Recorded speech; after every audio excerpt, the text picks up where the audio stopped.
All right, so we're now being escorted into the courthouse for Megan's case. Really afraid of him. He was being really aggressive and trying to grab me. Objection irrelevant.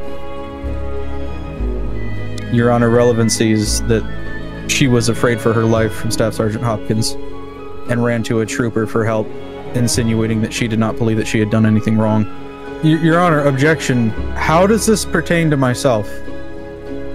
There's a chance if I continue to fight that they might rescind their offer.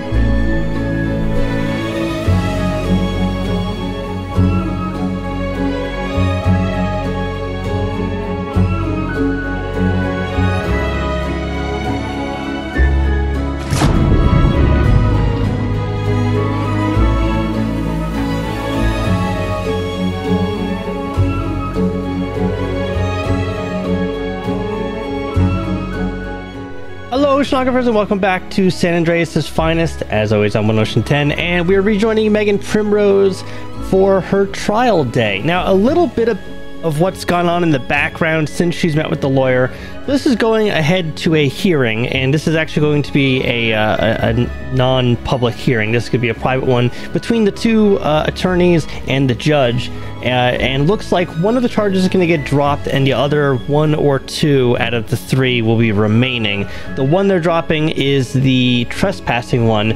I think it has something to do with circumcisions. No, circumstantial evidence. And it's interesting how this has played out, and you might hear about it in court, but in case you don't, the cop that arrested her, the transit cop, was wearing a body cam, however stated that he wasn't, and there is apparently no footage from that body cam, which is interesting. So the lawyer that Megan has here is going to be kind of flipping the script on this one a little bit, I guess is the term we could use, where he's going to be attempting to go with conduct unbecoming, tampering with evidence, and failure to provide evidence. That all ties in with the fact that they, I guess, can't prove that she was trespassing, other than that there's a witness, which is the train engineer, I guess, who isn't coming forward as a witness. There was supposedly dash cam footage on the train. I think that's being removed from the evidence pool for whatever reason. I'm not sure. The lawyer stuff in SAF is very complex, and I applaud the people who can figure it out. I can't. I guess with the whole body cam thing, it's a little suspicious. So, looks like they're going to be dropping at least the one charge, which is trespassing, but then they're going to be keeping the other two. So actually, another thing is this suit mysteriously showed up at Bolingbroke Penitentiary for Megan to wear to her court case. Now, she would have probably worn her orange suit, but I believe for the court case they would have had her change, in which case she would have worn the clothing that she actually was arrested in, which is her, homeless clothing. This suit was just brought here for her. She doesn't know who it is. I think it's the mysterious benefactor that made a donation to the charity that our lawyer owns. The person who brokered the deal in order to represent her. Take that as you will if you know the stories that I've woven throughout the years. What that must mean. So yeah, Megan's got a nice little suit. It actually is tailored to her size and everything, which is pretty interesting. So yeah. Okay, so the van just pulled up. We're just waiting for them to come get her.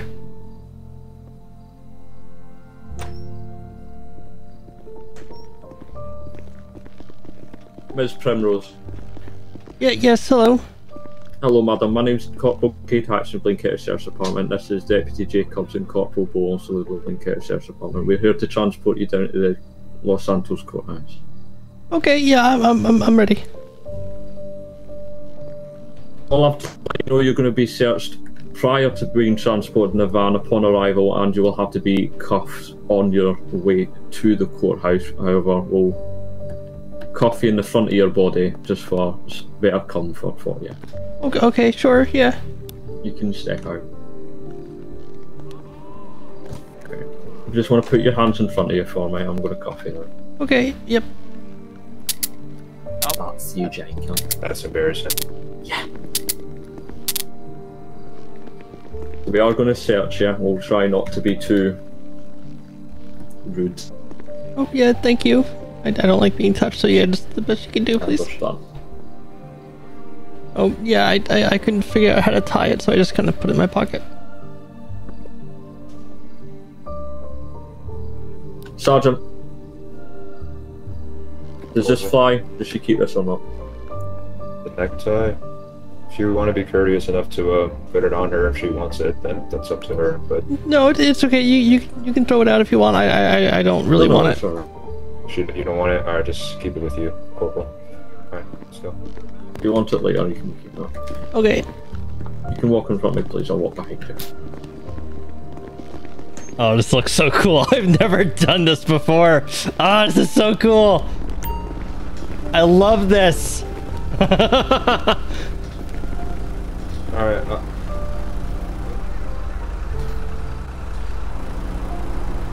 Okay, if you'd like to step in if you need some help, Sarge. Okay. Oh, yeah, I might need some help, actually.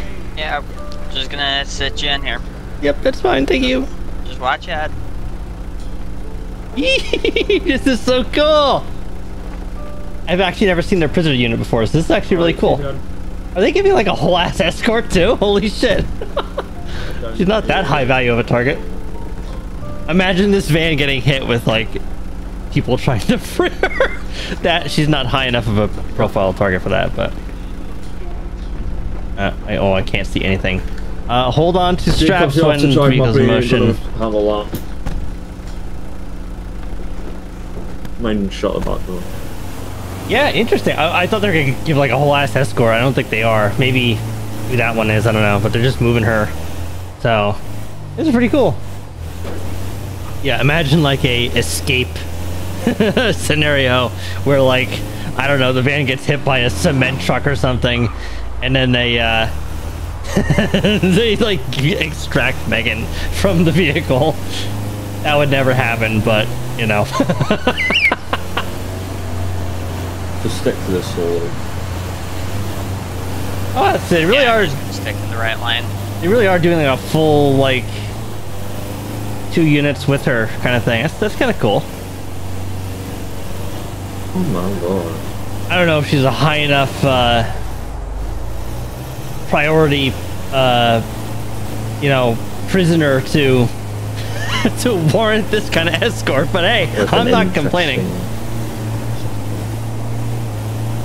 Deputy Jacobs, I don't want to alarm you, however, there is a suspicious vehicle to our left.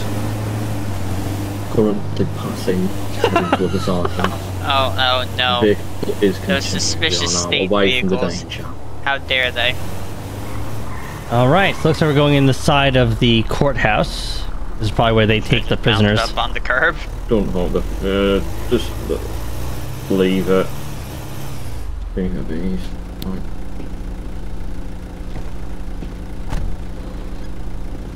That door won't work. Trunk. Alright, most problems will give you help. Thank you. hold on.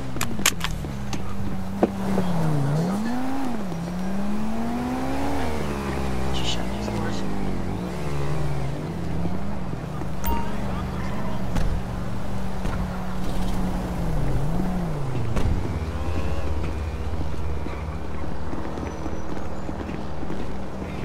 That's for you, Mr. Primrose. Okay.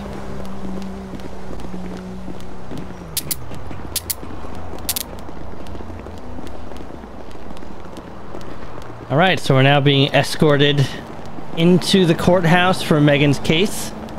And we're going to see how this goes. She walks a lot faster than they do because she's nervous. Remind me of your name, ma'am? Megan Primrose? Miss Primrose, okay. You doing alright? Yeah, a little nervous, you know, don't want to go to prison, so. You have your lawyer with you today? Yeah, he should be here. At least I hope he is. Okay. We'll make sure of all of that, alright? Mm-hmm.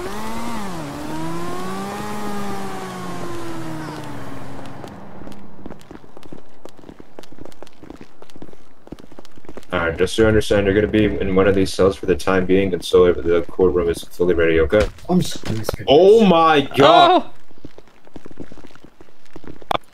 Careful, the floor is wet. I think they just mopped. This is police brutality. Alright, yeah, put her in one of those cells and then I'll be with you guys shortly, okay? Over here, Restaurant. So release the cuffs from when you want to. Okay.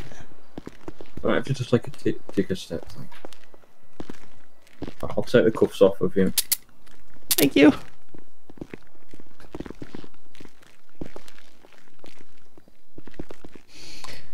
All right, so we're in a holding cell and we're just waiting for them to take her up there. Miss Primrose, your lawyer would like to speak to you. Okay. Does she get cuffed again, you know? Or is it okay here? You know the Yeah. the process. Same job, front cuff. I'm afraid we'll have to search you again. It's policy, I do No, apologise. you don't have to. We don't? You've Okay, done it already. You do. Right, just a front cuff. There we go. Okay. This way, Miss Primrose. Alright, this way. This door can fucking open. There we go. There we go. Oh, it is a very weird one. Oh, it's very heavy. Oh, Oh, wow. Miss Primrose, this due to the small size of this ordeal, you will not be in this courtroom. You guys will just be in the judge's office. All right. Okay.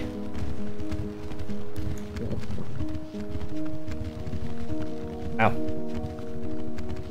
Very impressive. I've never been in here before. This is the new courthouse, I think.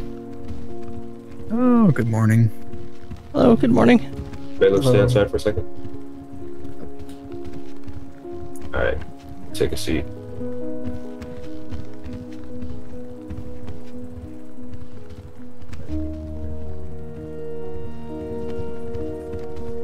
I might just stand if it's okay. It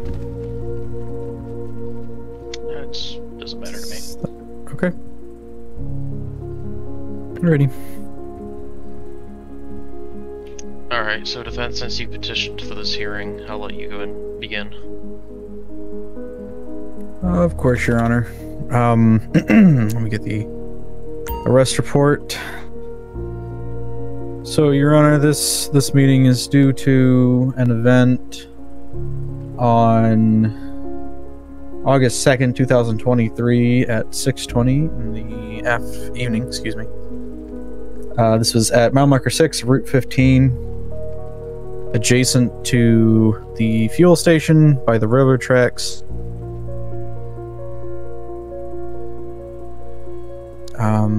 The defense is here today with a motion to have the charges against Ms. Primrose dropped on the basis of conduct unbecoming and lack of evidence.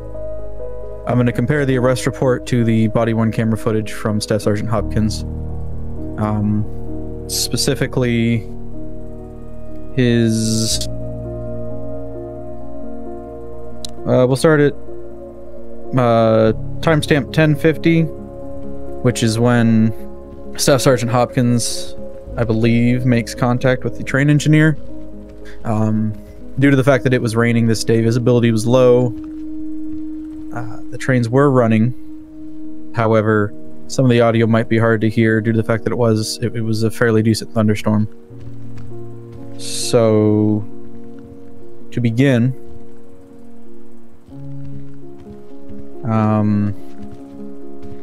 the body-worn camera footage, Staff Sergeant Hopkins is seen speaking with the train engineer.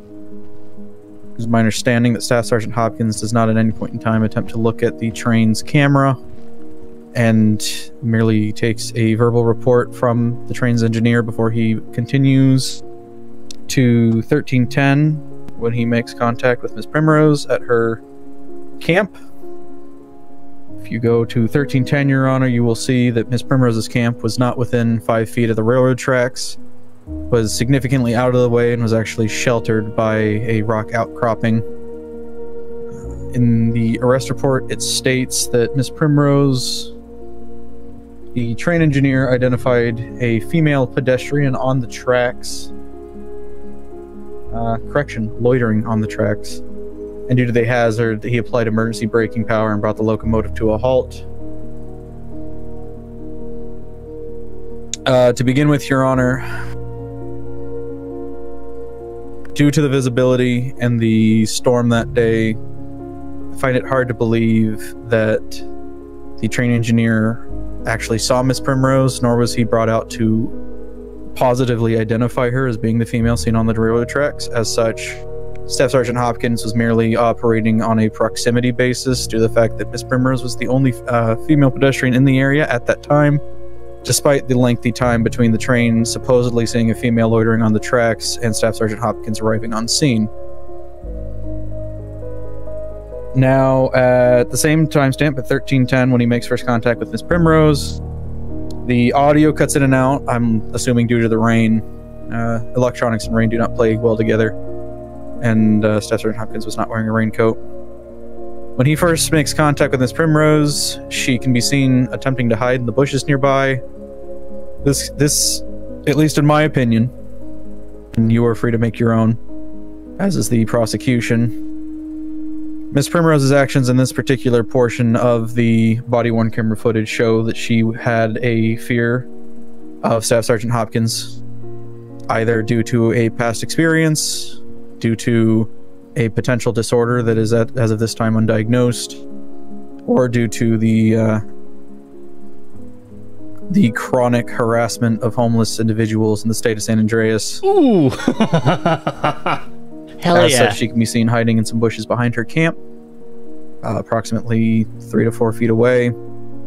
At one point in time, Staff Sergeant Hopkins attempts to go around to find her. She comes down to her camp, and they end up face to face. Between 13:10 and 1500, after they come face to face in the camp, with Miss Primrose standing with her back to a rock wall, her avenue of escape to the left being that of the railroad tracks, and to the right being a hill, a bush, and then 20 feet on the highway. Staff Sergeant Hopkins can be heard audibly using an aggressive tone of voice, one such that is completely unwarranted in the situation given Miss Primrose's behavior. At one point in time, Staff Sergeant Hopkins can be quoted as stating, "I am the supervisor," when Miss Primrose asks for a supervisor.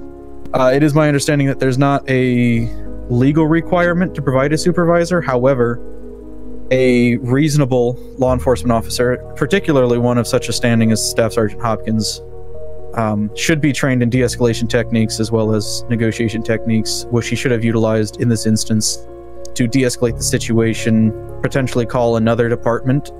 The San Andreas Transit Authority Police are a new creation with the state of San Andreas. There are some individuals that have only had maybe one interaction with them, if even that.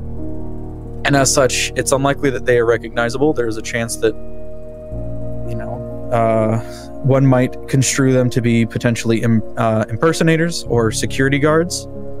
And as such, Objection, misleading. Sustained. Okay.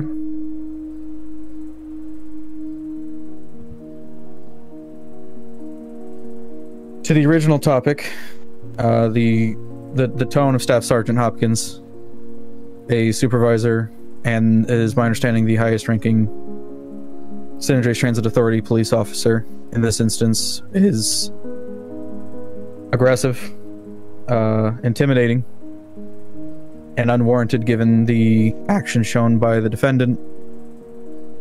In his report, he is quoted as describing her as immediately hostile and confrontational. And if you look at the camera footage during this timestamp, she can be seen as merely asking him to go away, stating that she does not feel comfortable speaking with him and does not wish to speak with him. He then proceeds from speaking in this aggressive tone of voice to making threats, such as stating that if she does not turn around and put her hands behind her back, he is going to do so by force. And at one point can be heard at timestamp 15:10, "There is no supervisor over me." It is around this time that he makes a move to put his hands on Miss Primrose, despite a lack of action warranting the the escalation of force. At this point in time, Staff Sergeant Hopkins has made no attempts to conversate with Miss Primrose and has only engaged in giving her orders, directions in an intimidating and aggressive tone of voice. Miss Primrose, being unfortunately homeless, is likely at this point in time hungry, and it is raining, and as such is wet. Upon the moment that Staff Sergeant Hopkins attempts to put his hands on Miss Primrose, she flees him. Miss Primrose, could you comment on why it is that you decided to run from him? I honestly, I felt afraid for my life. I didn't know who this guy was, and he only came up to me and started yelling at me and telling me to turn around and put my hands behind my back, and I'm in the middle of nowhere alone, and I didn't know who he was. I've never seen the uniform before, and I ran and I ran as soon as I saw a state trooper, deputy, whatever he was, on the highway, I ran right to him because I recognized them and I know they would help me, and I feared for my life, man. He was really just scary and yelling. Okay, thank you, Miss Primrose. This is substantiated at timestamp 1715 when Miss Primrose can be seen after crossing several lanes of the interstate to attempt to escape Mr. Hopkins. She can be seen doubling back after going up the hill to approach Trooper 118, Trooper First Class Ryan, asking him for help, informing him that there was a man or Miss Primrose, did you ever describe him as a law enforcement officer? Honestly, I don't remember. There was a lot of adrenaline involved. Okay, that's okay. Let me look at the dashcam footage from Trooper Ryan's vehicle just to get you the exact wording. She says, "Hey, help me, please. Please help me. That transit cop is expletive crazy. He's trying to arrest me. I've done nothing wrong." In this case, as you can hear by her tone of voice, she is afraid and believes that this trooper will help her, which is substantiated by Staff Sergeant Hopkins' behavior when he initially made contact with Miss Primrose. Objection irrelevant. Your Honor, relevancy is that she was afraid for her life from Staff Sergeant Hopkins and ran to a trooper for help, insinuating that she did not believe that she had done anything wrong and was genuinely afraid for her well-being. I'll overrule that one. Thank you, Your Honor. Your Honor, I might... The initial charge would have been trespassing in the second degree. As you can see in the body-worn camera footage, there is no signage nor fences erected to obstruct one from gaining access to or otherwise stepping onto the railroad tracks, nor any sort of warning. Ms. Primrose has not been warned verbally in the past for against trespassing on railroad property, and as such, this would conform to a trespass second degree, which is, to my understanding, an infraction. However, she was charged with trespass in the first degree, which states that the charged has been warned verbally by a law enforcement officer, either by way of trespass writ or by verbal warning, or that there is a sign or fence erected to visually obstruct one's ease of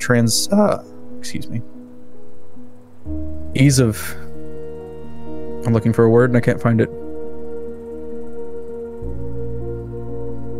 Ease of movement onto or across railroad property, all of which are absent on this particular incident.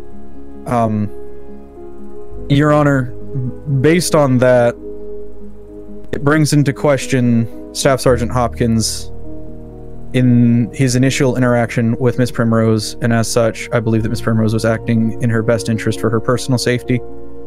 The Staff Sergeant Hopkins displayed... Objection speculative.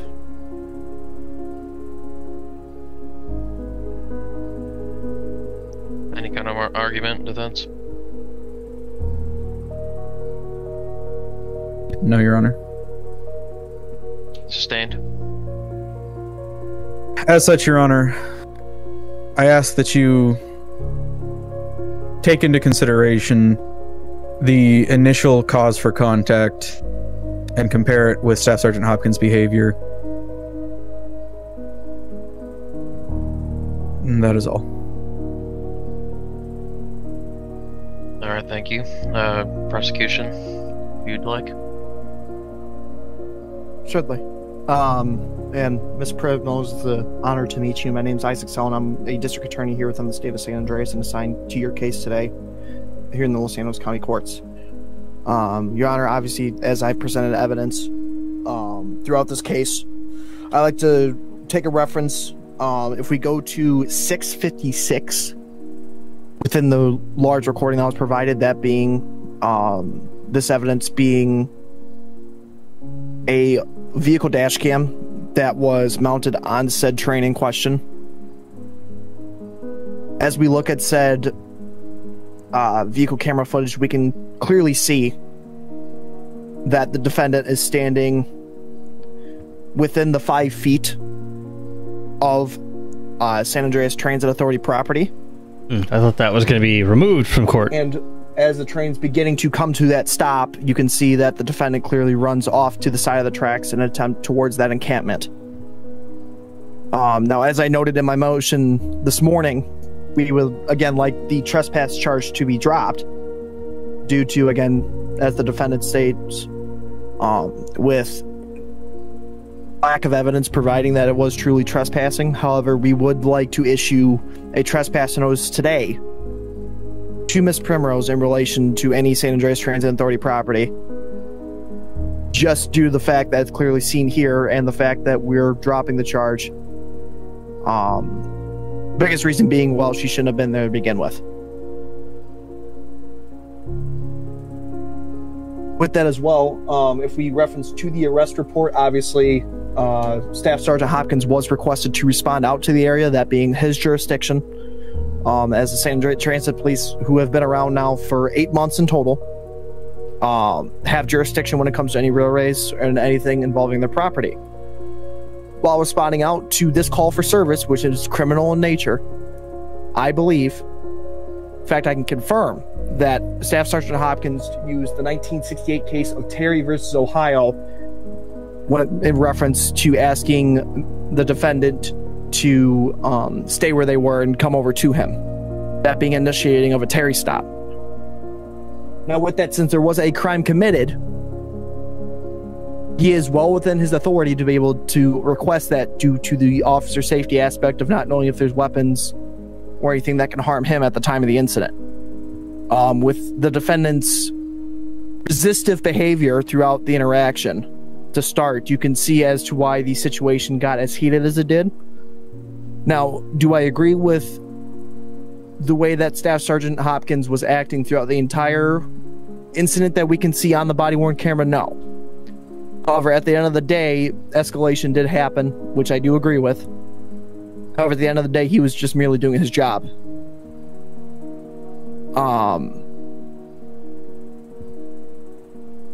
With that as well, considering the fact that the defendant, again, was resistive and did decide to run away from Staff Sergeant Hopkins at the time of this incident, the resisting charge would still stick, in my opinion. Now, when we are speaking of the peace disturbance charge, that comes when the defendant had entered the highway, with that weaving in and out of the lanes of traffic with active traffic going down that said highway. With that being in mind, causing multiple of instances of possibly people either having to slam on their brakes, causing further accidents, or possibly leading to worse situations happening, have it not be for San Andreas State Police being around the area. Now, the state does recognize the fact that Miss Primrose does have a clean record for the most part. However, with all the charges in mind, the state would like to motion for the following.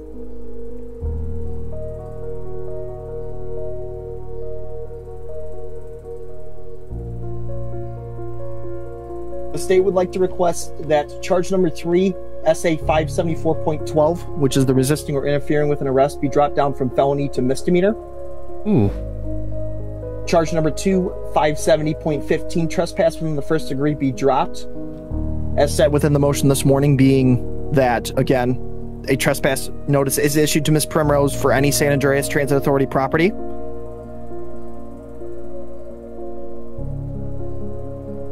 Being that she cannot be within 50 feet of any of said property. And we would like to continue to stick with charge number 1, 573.1 of the peace disturbance at this time. Now, again, understanding that Ms. Primrose does have a clean record, the fact that she did, in a way, flee from a sworn peace officer of the state does not look good in our eyes.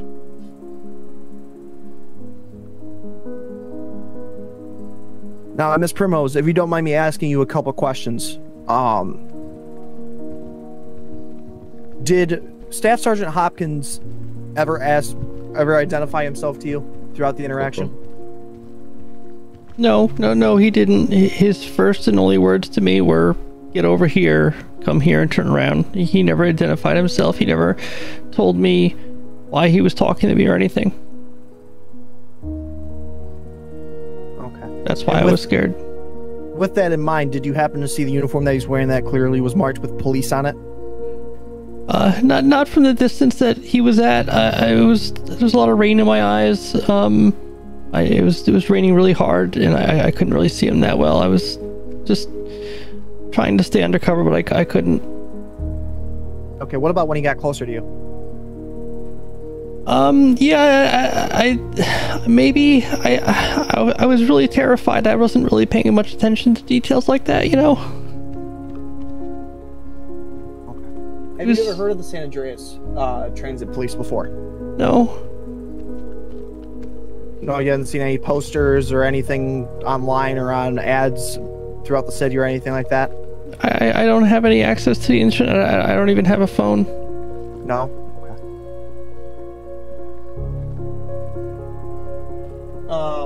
That night, when Staff Sergeant Hopkins did attempt to initiate the Terry stop, why did you decide to flee from him? I was really afraid of him. He was being really aggressive and trying to grab me, and then he just wanted to like get me to turn around. I didn't feel comfortable turning around and not looking at him. You know, I didn't know what he was gonna do. Like, I don't know. Like he just. I was just afraid. He was making so many. He was just yelling a lot, and then he, like, as I was turning away, he pulled his taser, and I didn't want to get tased, so I ran.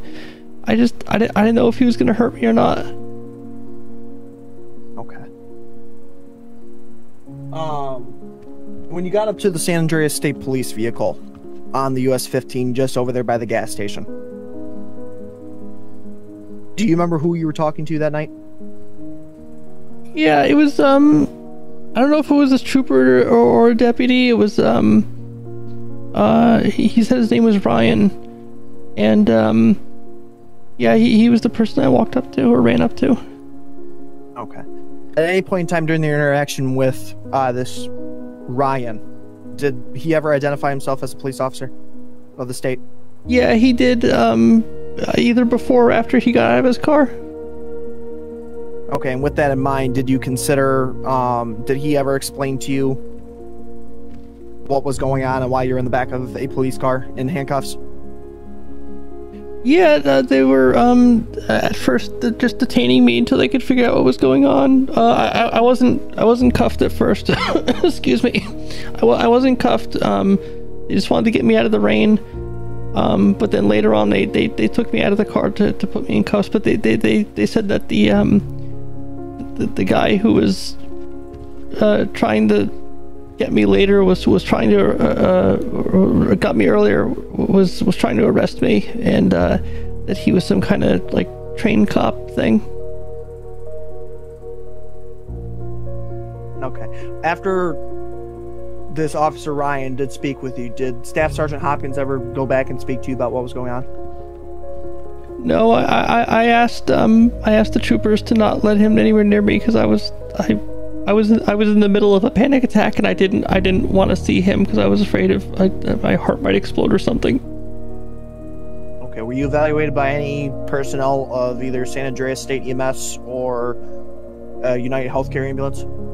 No, I don't remember if they asked me if I wanted them or not, or if I said yes or no. I just everything was a blur at that point. I was taken to the jail. Okay. And from there, did any officers treat you with disrespect or anything that you believe was out of conduct? No, the troopers or deputies or whatever they were that were there on scene. A couple more showed up, and then the one trooper Ryan, I think he's the one that transported me, and they were all really nice and really understanding. But it was just that Hopkins guy that was really scary. Okay. How long have you been in Bolingbroke Penitentiary for now? Since the time of this event? Oh, I guess it's been about maybe over a month now. I kind of lost track. Your Honor, if I can ask you a question. With the charges that were presented, including the ones I mentioned within the motion, how long of jail time would that have been? It would have been, let me just double check. So with that in mind, it would have been resisting of a misdemeanor, and then peace disturbance, which is a misdemeanor. I guess, Your Honor, a better question to ask is, based off the charges that are present, would Miss Primrose here be released from Bolingbroke, considering the offenses, if it were still a felony and a misdemeanor? Or would she still be in custody at this point till the rest of her sentence is completed?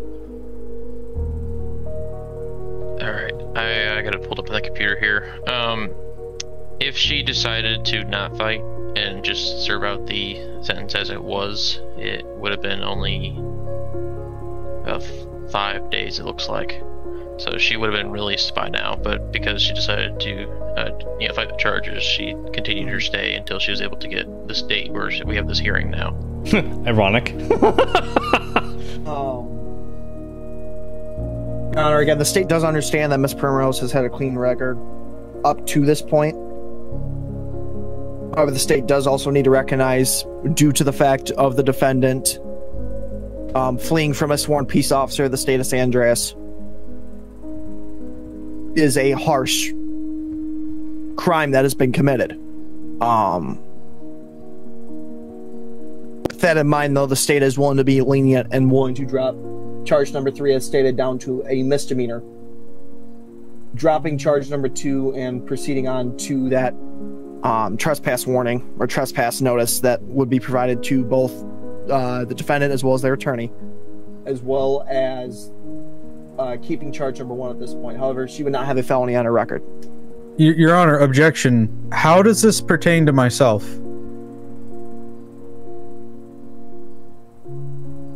Well, I mean, prosecution, can you repeat that last part to make sure I want to make sure I heard it right before. Certainly. So with this being issued as a trespass notice, and being that Dr. Matthews here is the legal representation of Miss Primrose, it would be expected that he would also get a chance to view said warning to make sure it is in best interest of his client. Okay. Apologies, Your Honor. I'll rescind my objection. I construed the prosecution statement as extending to both myself and my client a trespass warning for the both of us. That would have been funny. Dr. Matthews ever felt that way. Yeah, I just had to I wanted to make sure we all heard that right, because I wasn't sure if I heard it right either. But apologies. I know sometimes I run my words together, so that's my mistake.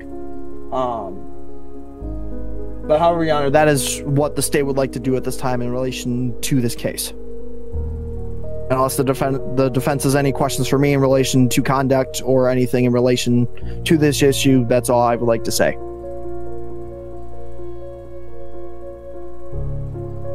So, okay, so just real quick, I want to make sure I have this correct.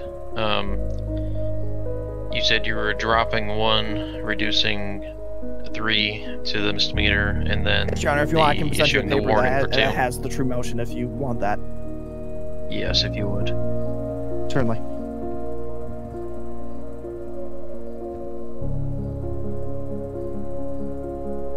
Dr. Matthews, if you want a copy as well, I'll sign one over to you. I would appreciate it.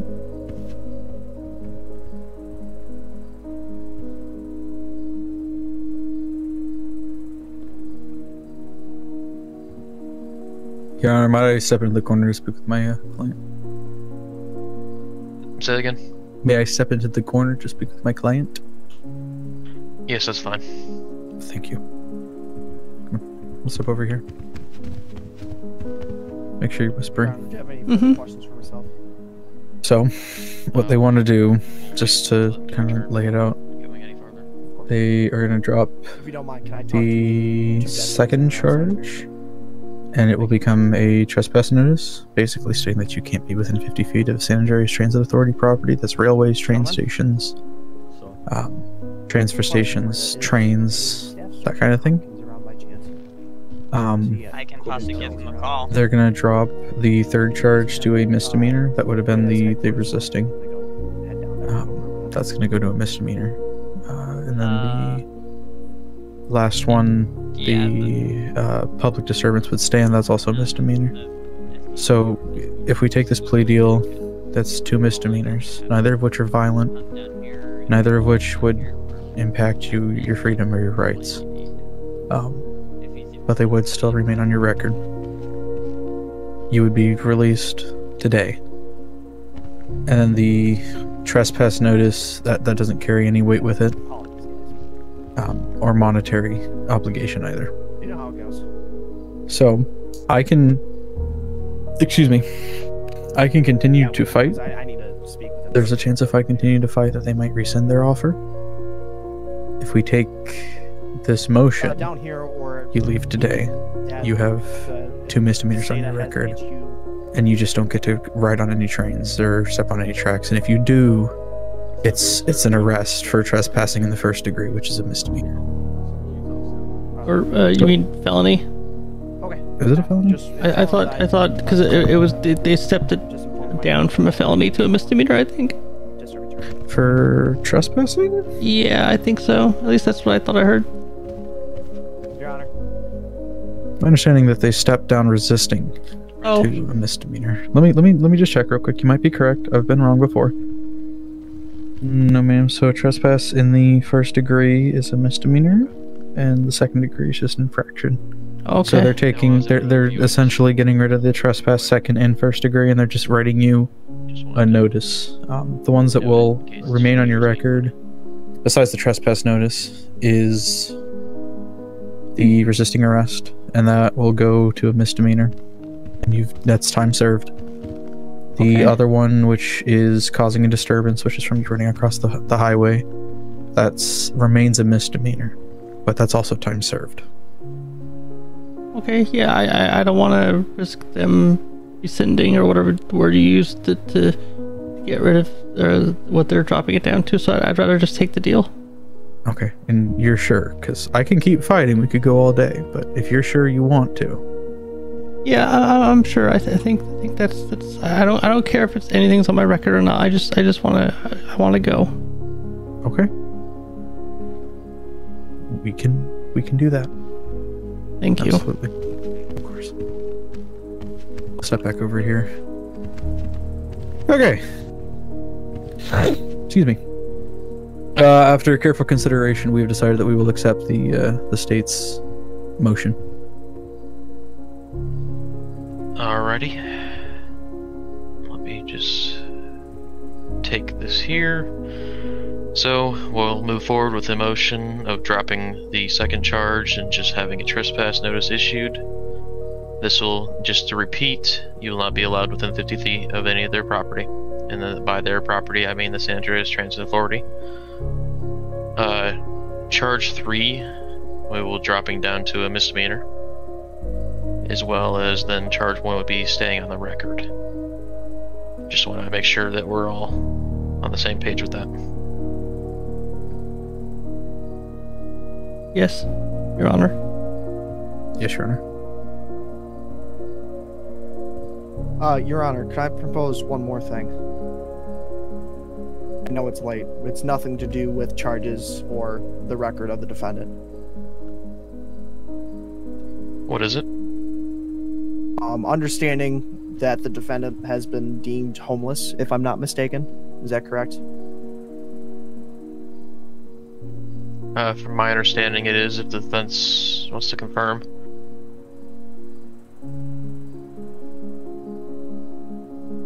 Miss Primrose? Yeah, I'm currently between homes. The state would like to also, in a sense of this being a first-time offense for the defendant, as well as considering the situation that she's in, we would like to propose as well a housing arrangement for Miss Primrose. Oh, shit. There's a facility that is located just north of the county line. It's like off of Marlowe Drive. The address is 5018.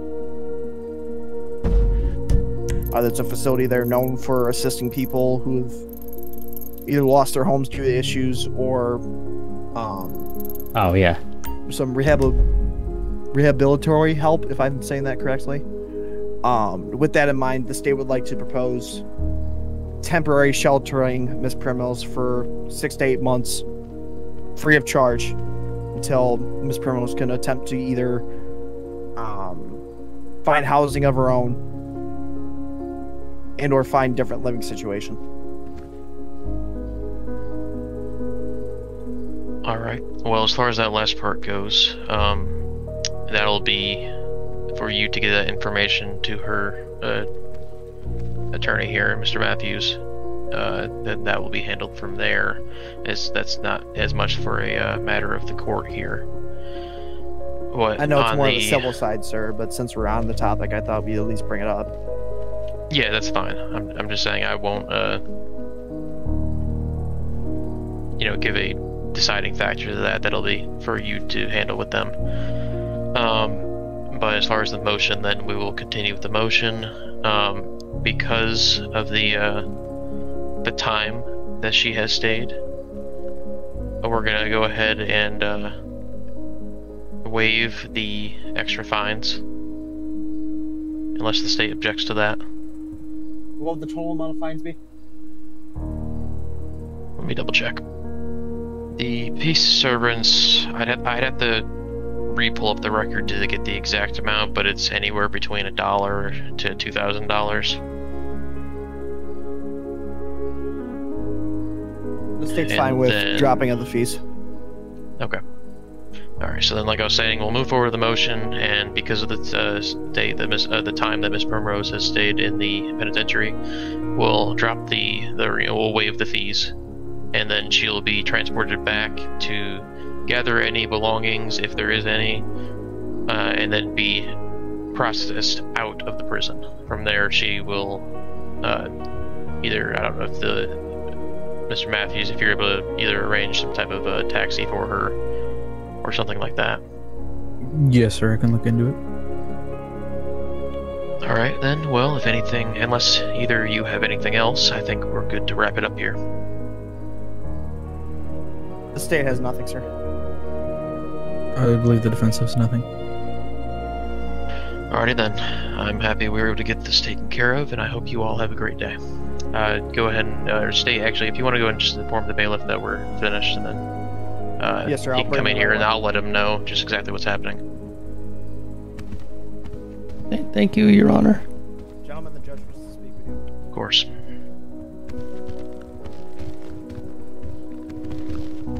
Alright, so, for you guys, she's going to be transported back to Bolingbrook, and then she'll be handed over to DOC to collect any belongings if they still have them, and then she will be released. As far as the record, that'll be handled by the court. Alright. Otherwise, everybody's good to go.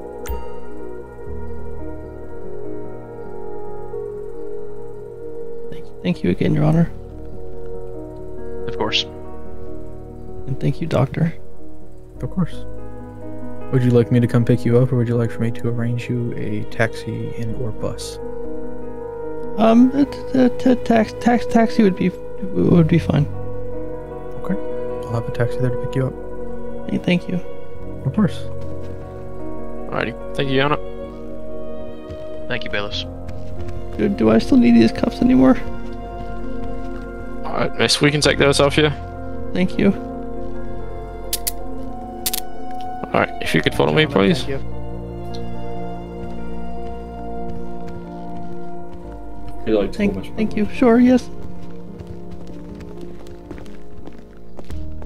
All right, so very interesting. That was my first court case in SAF. I've never been in a court case before. This was not a full court case. It was more of a like a hearing in the judge's office, but it was very, very well done. I've never, good God, these doors.